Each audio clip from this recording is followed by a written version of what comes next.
Globe मील passage मनपा हिंदी शाला। सुविचार है, इंतज़ार करने वाले उतना ही पाते हैं जितना कोशिश करने वाले छोड़ जाते हैं। बच्चों, आज हम कक्षा तीसरी विषय परिसर अभ्यास घटक 24 हमारे कपड़े इसका अध्ययन करेंगे। देखो, ये कपड़ा है, ये कौन से सीजन का है, कौन से ऋतु का है? ठंडी के सीजन का। उसके बाद ये कपड़े हम किस ऋतु में पहनते हैं? गर्मी में। हल्का फुल्का और सफ़ेद कपड़ा हम गर्मी की ऋतु में पहनते हैं। उसके बाद आता है वर्षा ऋतु, मतलब बारिश का मौसम। इसमें हम लोग रेनकोट या छाता पहन के घर से बाहर निकलते हैं बरसात से बचने के लिए। देखिए बच्चों, ये तीनों ऋतु एक के बाद एक आते रहते हैं। पहले आता है बरसात का मौसम, बाद में आता है ठंडी का मौसम, उसके बाद आता है गर्मी का मौसम। देखो, वातावरण में ऐसा परिवर्तन होने के कारण वर्षा के मुख्य रूप से 3 भाग बनाए गए, उन्हें ऋतु कहते हैं। गर्मी, बरसात, सर्दी, ये 3 ऋतुएं हैं। प्रत्येक ऋतु सामान्यतः 4 महीने की अवधि होती है। ऋतुएं एक के बाद एक निरंतर तथा क्रमशः आती रहती है, इसे ऋतु चक्र कहते हैं। अभी देखो, हम प्रश्न उत्तर की ओर चलते हैं। ऋतुएं कितनी है? 3। बरसात के पहले कौन सा ऋतु आता है? गर्मी। ऋतु चक्र किसे कहते हैं? ऋतुएं निरंतर या क्रमशः आते रहते हैं, उसे ऋतु चक्र कहते हैं। ठंड से बचने के लिए हम कौन से कपड़े पहनते हैं? ठंड से बचने के लिए हम ऊन के कपड़े पहनते हैं। अभी कौन सा ऋतु चल रहा है? गर्मी। देखो बच्चों, पहले चित्र में बंगाली, दूसरे चित्र सूट पैंट, तीसरे में राजस्थानी कपड़ा पहना हुआ है और चौथे चित्र में महाराष्ट्रियन। यहाँ पर देखो, मावले जैसे कपड़े पहनते थे वो हम लोगों को दिखाई दे रहा है। उसके बाद राजस्थानी कपड़े, इसमें मरुस्थलीय प्रदेश राजस्थान के राजस्थानी कपड़े पहनते हैं। उसके बाद ये पश्चिम भारत के जैसे असम, बंगाल के लोग पहनते हैं। अभी यहाँ पर देखो, पहले लड़कियों ने फ्रॉक पहना हुआ है, उसके बाद साउथ के लोग सफ़ेद साड़ी पहनते हैं और बड़ी लड़कियाँ फ्रॉक जैसे कपड़े पहनते हैं। उसके बाद ये सलवार कमीज है। ऐसे अलग अलग कपड़े हम लोग पहनते हैं।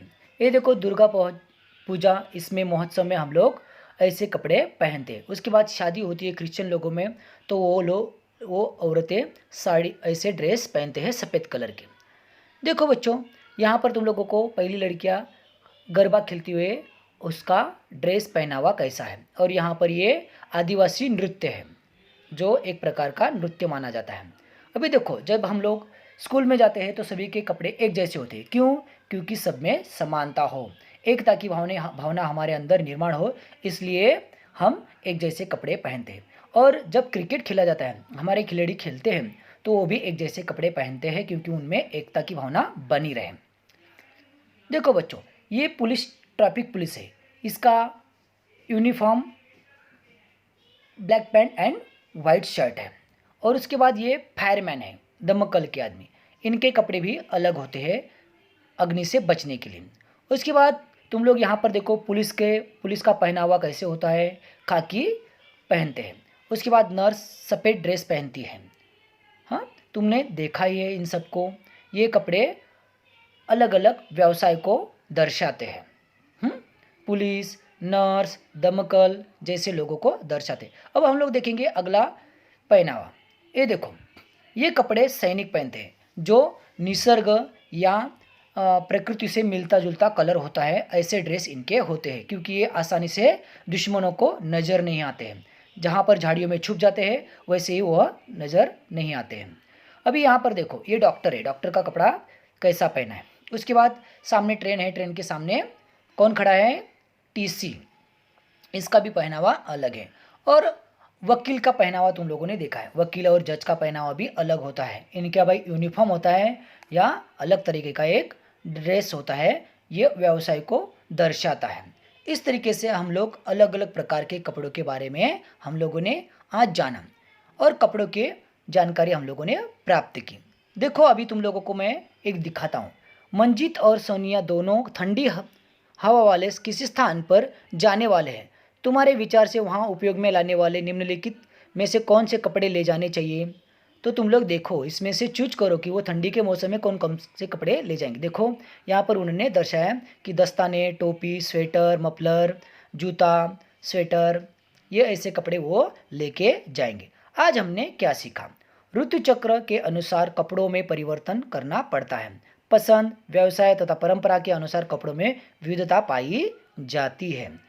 आज के हमारे स्वाध्याय है, अपने परिसर के कुछ पारंपरिक कपड़ों के नाम तुम्हें लिखना है।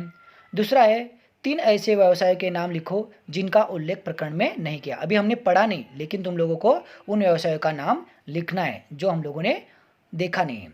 तो तुम लोग तो जानते हो बहुत सारे व्यवसाय हमारे आजू बाजू में चलते रहते हैं, उनके नाम तुम लोगों को लिखना है। तीसरा है, छाते का उपयोग सामान्यतः किस ऋतु में किया जाता है। हाँ, धन्यवाद बच्चों।